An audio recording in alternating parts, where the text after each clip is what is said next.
Hi guys, these are a few examples for 11.9 dot product and vector projection.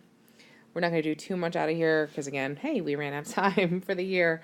These are some formulas that you'll need, so let's write them down. These are in your book as well. This is just another representation of them. It's just to kind of help you out. So this is dot product.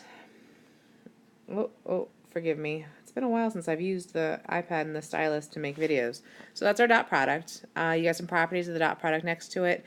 Here's the thing about this. When we added vectors, when we added or subtracted vectors, we got vectors. When we multiplied a vector by a scalar, like we took 5 and multiplied it by a vector, we got a vector again. When we found the magnitude of our vector, we got a scalar.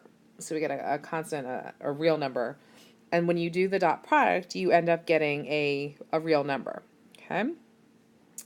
So that's dot product. We got some properties of it. It is commutative. It's associative and distributive. You've got 0 times the vector, it gives you 0. If you're doing the dot product of the same vector, you just get your magnitude squared. Just some things to have and to use. Then we have a way to find an angle between vectors, and this is actually kind of neat.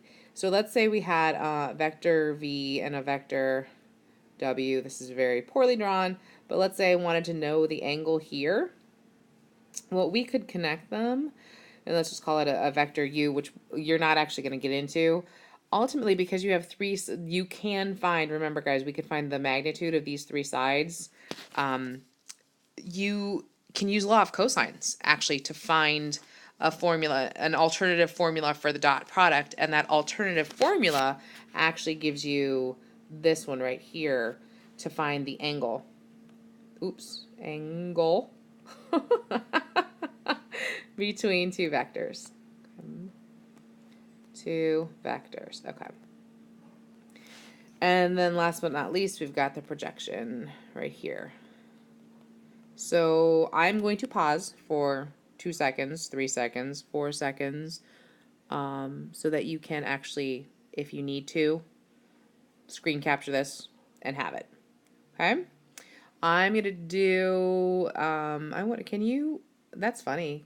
I just got a Schoology message pop up. I wonder if you guys can see that. All right, so I'm going to do 2 examples. I'll do number 2 and I'll do number 4. And you guys are responsible for the odds in that section.